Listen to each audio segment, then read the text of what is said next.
Ich ging zum Anlauf, habe meine Routine gemacht, bin hochgesprungen, habe nochmal meine Schulter ein bisschen dynamisch aufgedehnt und dann gesagt, los geht's. Bin angerannt, kam gut rein, nimm den Speer zurück, kam noch besser, richtig vorne Druck gegeben, gestemmt.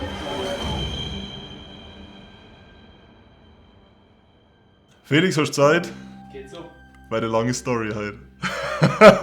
Hallo liebe Sperrwurf-Freunde, heute nehme ich euch mal mit auf eine kleine Geschichtsreise und zwar in das Jahr 2017, als ich bei der Universiade in Taipei teilgenommen habe, erfolgreich teilgenommen habe. Nicht nur, weil ich damals die Silbermedaille gewonnen habe, die packe ich nachher mal aus für euch, sondern auch, weil ich in diesen 2 Wochen, in der ich in diesem Land bzw. in der ich in dieser Stadt war, so viel Erfahrung, so viel Positives mitgenommen habe, dass das, glaube ich, auch der Grundstein war oder ich mir dann auch den Grundstein gelegt habe für das Jahr 2018. Mein bisher erfolgreichstes Jahr, gesehen von der Weite, Erfolge etc. pp. Aber die Universiade 2017 hat mir so viel mitgegeben, beziehungsweise ich habe so viel mitgenommen, so viel Erfahrungen gemacht, die ich versuche jetzt alles in dieses Video zu packen. Ja, nachdem ich mich in dem Jahr dann auch für die Universiade qualifiziert habe, das heißt, ich habe die Qualifikationsnorm geworfen. Wie hoch die war, das kann ich leider jetzt nicht mehr genau sagen, aber ich könnte bei 78 Meter gelegen haben. Und auch bei den deutschen Hochschulmeisterschaften erfolgreich teilgenommen habe. Da habe ich den deutschen Hochschulmeister, beziehungsweise die Goldmedaille bei den deutschen Hochschulmeisterschaften gewonnen. Und da war der Grundstein gelegt. Ich habe mich ganz normal qualifiziert. Ich habe alles eingereicht, was man natürlich auch gebraucht hat, weil es ja in Taiwan war.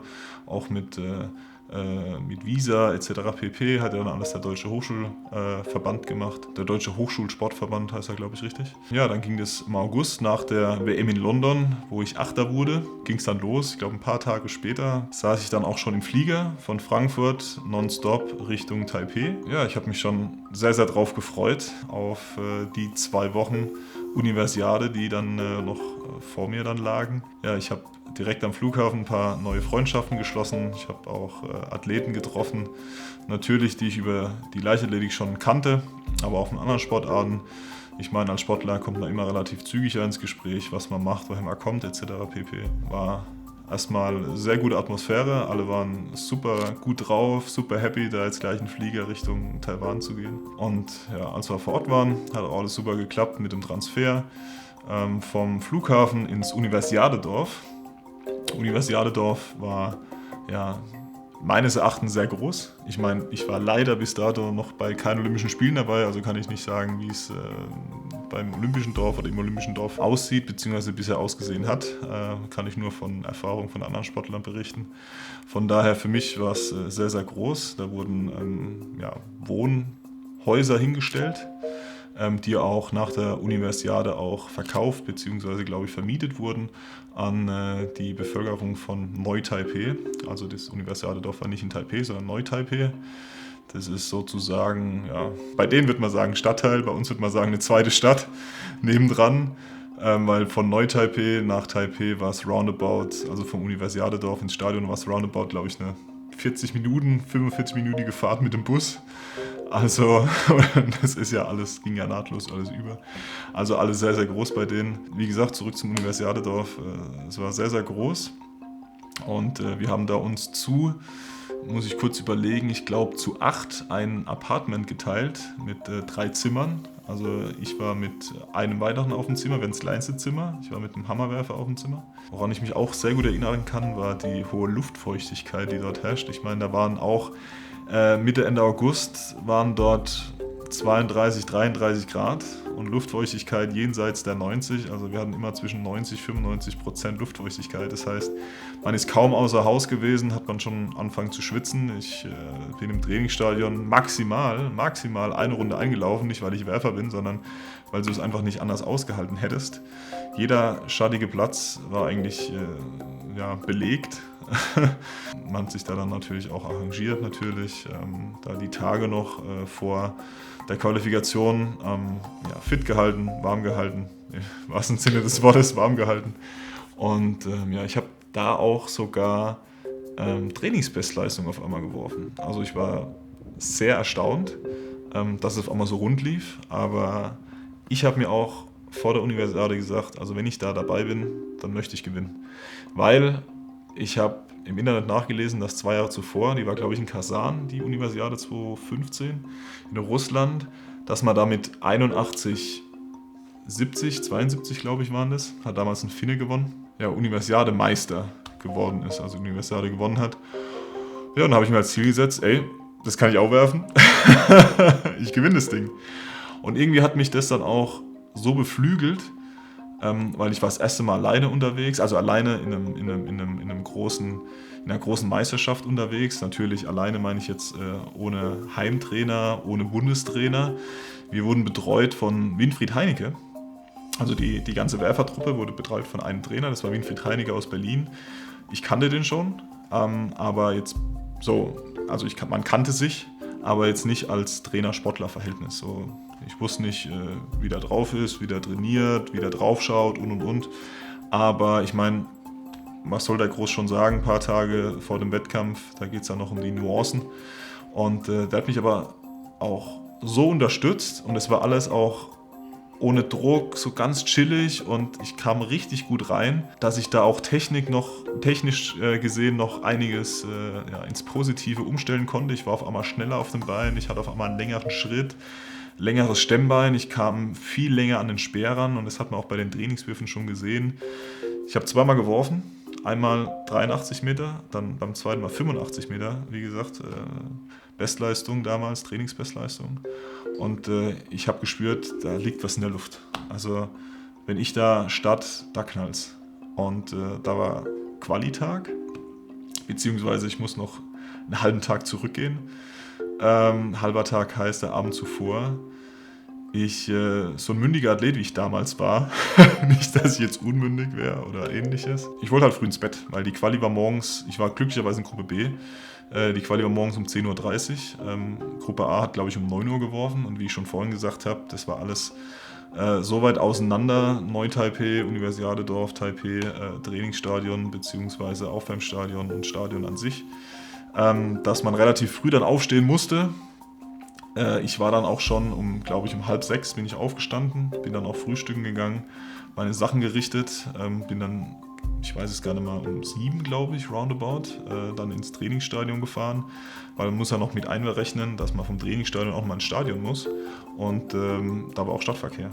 Also es war jetzt nicht nur wegen der Universiade alles irgendwie gesperrt oder sonst was, da war auch noch Stadtverkehr und. Wir sind, glaube ich, zwar mit Eskorte, gefahren. Lange Rede kurz, ich war früh auf dem Bein und wollte dann dementsprechend früh ins Bett. Aber es hat nicht funktioniert. Wie auch schon gesagt, hohe Temperaturen, hohe Luftfeuchtigkeit. Ich lag im Bett, die Klima lief auf Höchsttouren, aber irgendwie hat die auch nicht so richtig gebracht, weil da ging mal ein im Zimmer und ich konnte einfach nicht pennen. Und ich bin, glaube ich, müsste ich lügen, irgendwann zwischen 2 und 3 vielleicht, um 3 rum, irgendwann eingeschlafen und wie gesagt um 5:30 bin ich raus, das heißt ich hatte 2,5 bis 3 Stunden Schlaf vor der Quali. Ja, nichtsdestotrotz, ich war motiviert, ich hatte Bock und ja, so bin ich ins Aufwärmstadion gefahren. Ich habe mich alleine warm gemacht, also auch ohne Trainer, weil wie gesagt war nur einer dabei.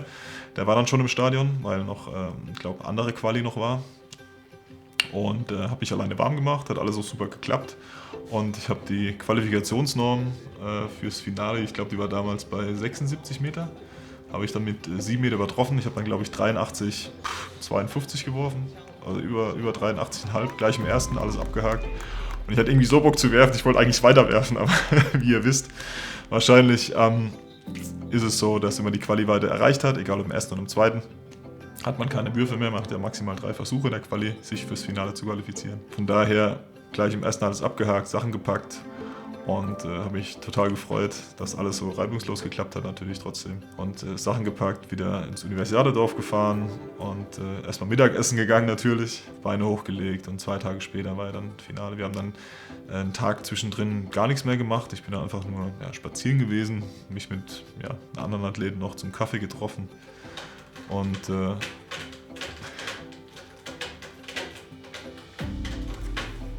Ja, feini. Ja, toller Kater. ja genau, und ansonsten habe ich da zwischen Quali und Finale, da habe ich einfach nur die Beine noch ein bisschen vertreten, habe mich auf einen Kaffee getroffen, direkt um die Ecke, Universiadedorf, außerhalb war ein Starbucks, hat man sich da öfters getroffen. Um ehrlich zu sein, da war der Kaffee auch, wenn Starbucks ist, schon ein bisschen besser wie im Universiadedorf. Ich weiß nicht, ob die Taiwanesen nicht so viel Kaffee trinken, ich weiß es nicht. Auf jeden Fall war der bei Starbucks wesentlich besser. Das ist keine Werbung. Am Abend vorm Finale habe ich mir gedacht, weißt du was, du kannst ja eh nicht pennen, ist so warm, Luftfeuchtigkeit hoch, du fängst ja an zu schwitzen, allein wenn du dich nicht bewegst. Ich gehe ins Bett, wenn ich müde bin. Ich war der allerletzte, der in dem Abend ins Bett ist. Ich war im Gang gesessen draußen und habe mir noch irgendwie YouTube, Netflix, whatever, irgendwas habe ich mir angeschaut auf dem Handy und jeder hat Gute Nacht und Tschüss gesagt. Und dann gesagt, ey, du hast doch morgen Finale, willst nicht mal ins Bett gehen? Ich bin noch nicht müde. Das lohnt sich nicht, jetzt ins Bett zu gehen. Dann bleibe ich wieder 3 Stunden wach und wälze mich da umher und schwitze mir da einen ab, das muss nicht sein. Und ich war tatsächlich der allerletzte, der da ins Bett ist. Irgendwann auch nachts wieder um 2:30, 3, wo ich dann auch eingeschlafen bin vor der Quali. Aber so war ich nicht im Bett gelegen, sondern habe dann noch zumindest irgendwas angeschaut und bin auf andere Gedanken dann auch gekommen, war dann auch ganz cool, sich ein bisschen abzulenken noch. Bin dann auch gleich ins Bett und bin dann auch gleich eingeschlafen. Also alles in der Hinsicht nach Plan gelaufen, so wie ich mir das vorgestellt habe. Ausgeschlafen. Früher habe ich mir immer einen Wecker gestellt um 8 Uhr, 7:30, keine Ahnung, muss früh aufstehen, dann bist du auch fit für abends, aber eigentlich ist ja Quatsch in der Hinsicht. Von daher habe ich dann ausgeschlafen, habe dann, glaube ich, bis um 10 oder 10:30 oder was gepennt.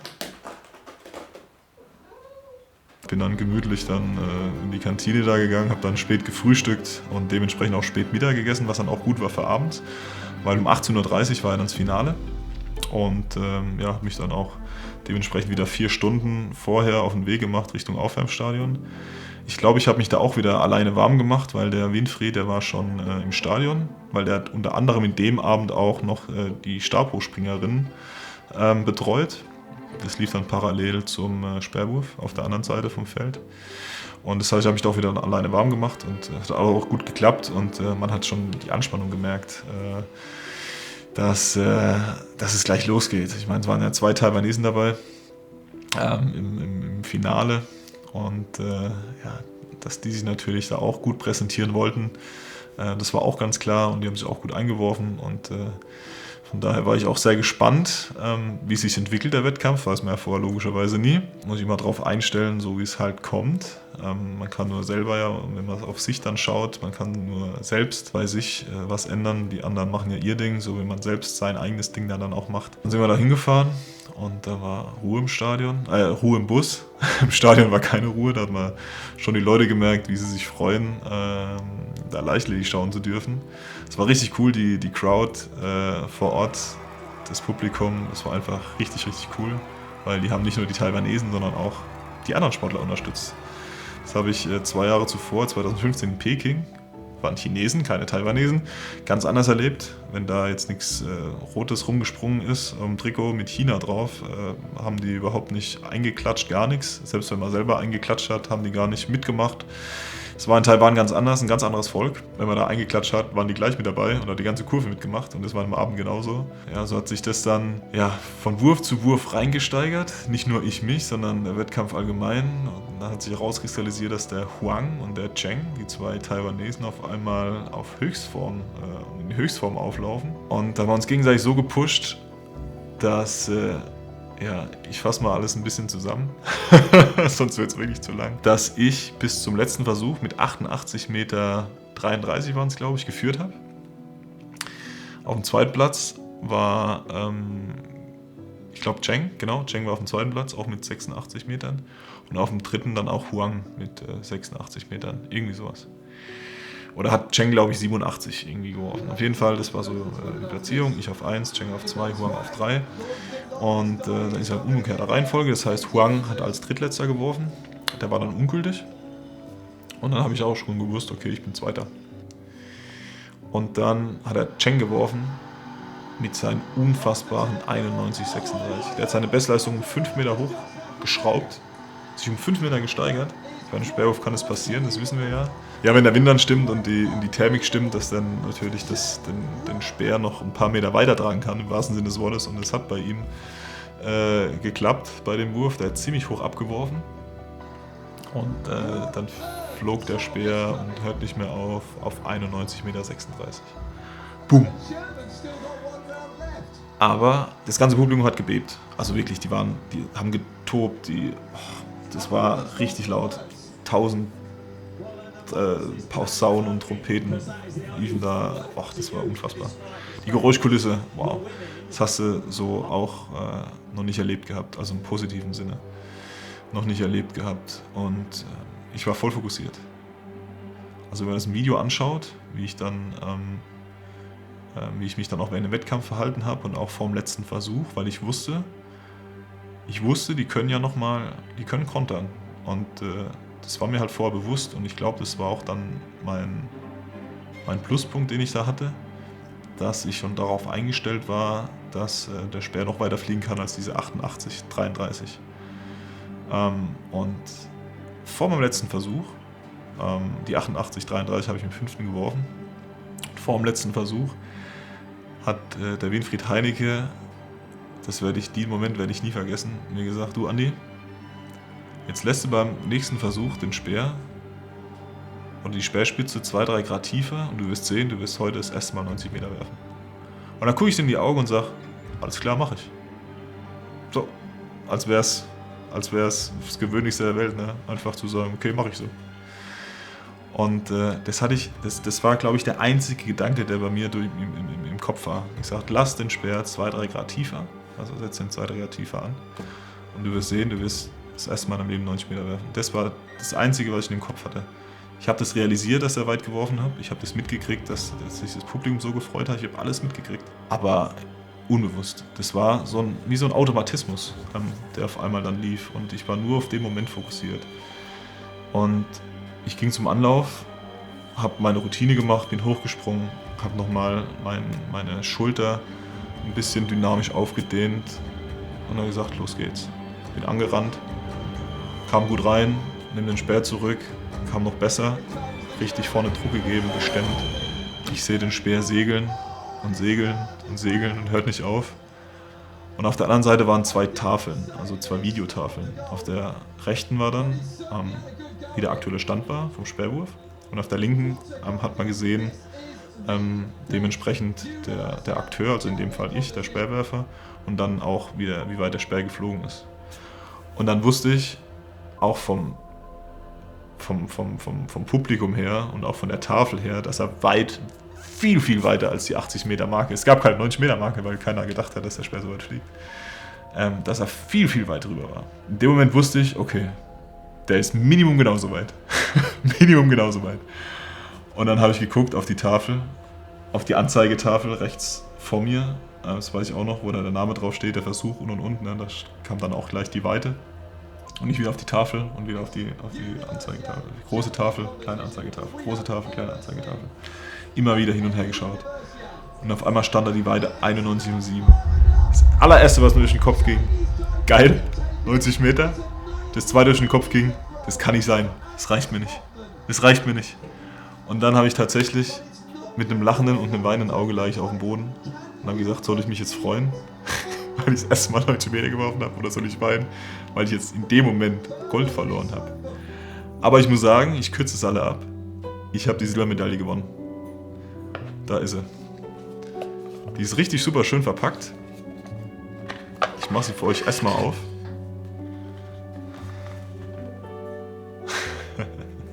Also ich muss sagen, klar vergoldet, hätte die auch noch ein bisschen schöner geschimmert, um ehrlich zu sein. Aber der Wettkampf war einfach so geil, dass ich mir die Silbermedaille persönlich vergoldet habe. Weil alles, was noch nach dem Wettkampf passiert ist, auch direkt danach, gut, zuerst haben wir Dopingkontrolle gehabt, die 2 Taiwanesen und ich, Huang Cheng und ich, gingen erstmal in die Katakomben, mussten erstmal einen Becher voll machen, aber gut, so ist es halt. Und dann ging es direkt in eine Pressekonferenz, noch vor der Siegerehrung in eine Pressekonferenz, wo mir erstmal, ich meine, das war gerade mal eine Viertelstunde, nachdem alles passiert ist, vielleicht 20 Minuten, und du warst so noch unter Adrenalin, ich habe gezittert. Und du wusstest ja gar nicht, wie du das jetzt alles in Worte fassen sollst. Und dann auch auf Englisch. Ich meine, nicht, dass es nur ein Problem darstellt, aber wenn du in einer anderen Sprache das versuchst auszudrücken, was du gerade fühlst und bist einfach noch, keine Ahnung, mit den Gedanken wo ganz anders, dann ist es umso schwieriger. Aber schlussendlich haben wir es sehr gut gemeistert. Und ich habe auch in den Katakomben noch an oder nach Deutschland eine Videobotschaft, eine Videonachricht gesendet. Die werden wir jetzt auch noch gleich einblenden. Hi Leute, vielen Dank für eure Glückwünsche. Ich sende euch liebe Grüße hier aus Taipei. Wir sind hier kurz vor der Medaillenzeremonie. Es müsste irgendwann mal losgehen, aber da sind 1000 Leute. Aber mega geil. Ist unfassbar, dass mit 91 Metern Zweiter wird bei der Universiade. Erster 90 Meter Wurf, aber ich bin mega glücklich. Einfach unfassbar geil. Danke für eure Unterstützung. Ich melde mich. Danke. Ciao, ciao. Und da sieht man natürlich A, wie aufgeregt ich war und B, wie ich einfach auch geschwitzt habe. Also, das war unfassbar. Das war abends, das war nach dem Wettkampf, da war roundabout vielleicht 8 Uhr und da waren immer noch Temperaturen jenseits der 20 Grad und Luftfeuchtigkeit immer noch über 90. Also das war richtig krass. Dann kam die Siegerehrung direkt danach und die ganze Haupttribüne war noch voller Leute, alle zugejubelt. Natürlich 2 Taiwanesen, der eine Gold, der andere Silber. Der eine Gold, der andere Bronze. Ich habe ja Silber gewonnen.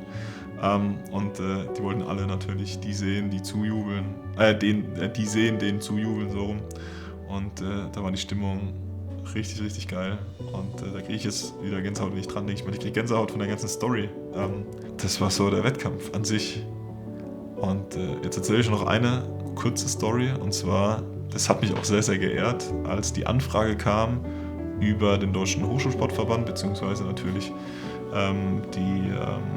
die Offiziellen, die mit dabei waren, ob ich zur Abschlusspressekonferenz möchte. Ich wurde eingeladen zur Abschlusspressekonferenz.